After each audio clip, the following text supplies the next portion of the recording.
Welcome back to the Esports Juice Box, where we break down this week's esports news into digestible sizes for your easy consumption.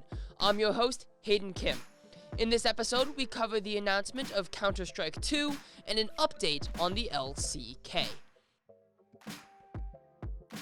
After weeks of Valve dropping hints, from changing their Twitter banner to the leaks from credible journalists like Richard Lewis and the constant analysis from fans on social media, Valve has announced the release of Counter-Strike 2.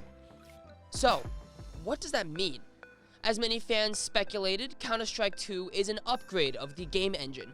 Basically, an engine is the software that the game is built and designed on.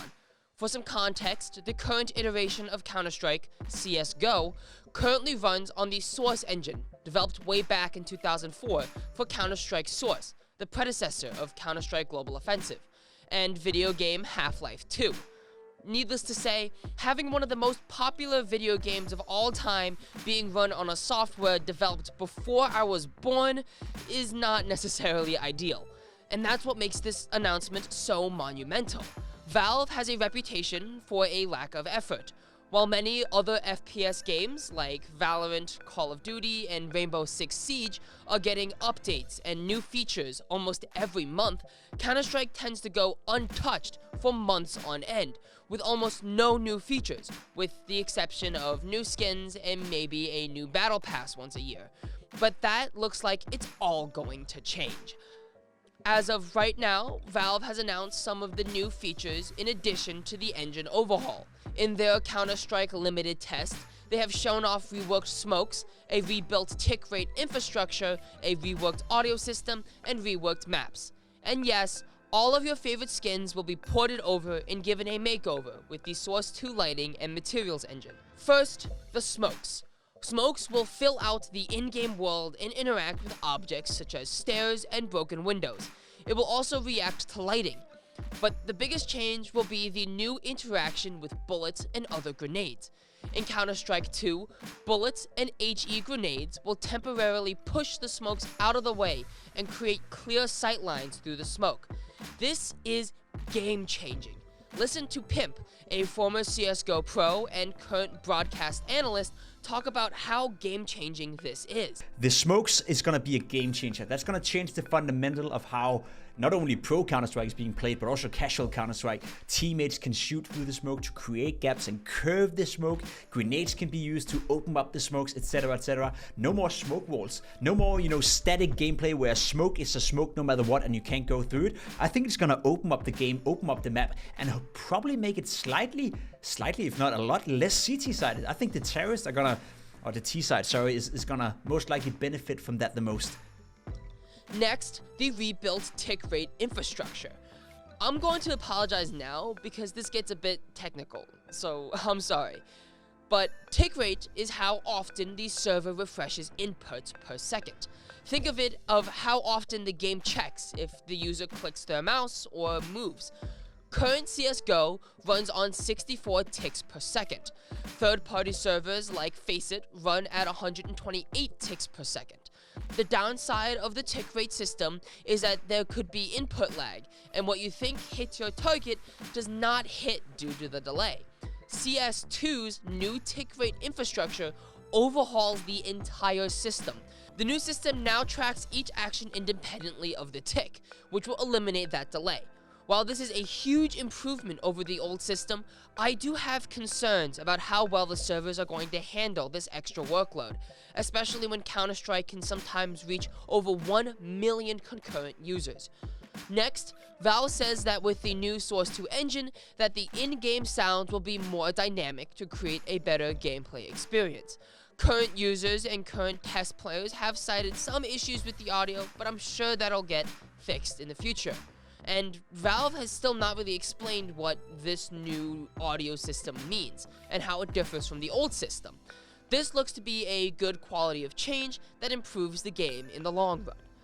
Finally, Valve has reworked a ton of maps. Valve says that they sorted all their maps into 3 categories: touchstone, upgrades, and overhauls. Touchstone maps are classic maps that haven't been touched, except with the lighting and graphics changes with the new engine. From the trailer, it looks like Dust 2, Mirage, and Train are among these maps. Next, upgrade maps are maps that have been enhanced through the new Source 2 materials and lighting and had some assets replaced with Source 2 stuff. For example, enhanced reflections, enhanced materials, and different lighting. From the trailer, it looks like this includes Nuke and Ancient. Finally, the overhaul maps are maps that are totally rebuilt within Source 2. From the trailer, it looks like Overpass and Inferno are among these maps. Valve has also said that Source 2 map creator will still be available to the community to continue the strong map creator community. This is huge because community-created maps have even been added to the official map pool, like Anubis, Agency, and Cache. And I've got to say, these maps look fantastic. I am so excited to try these new maps in-game, given that it won't cause my GPU to explode.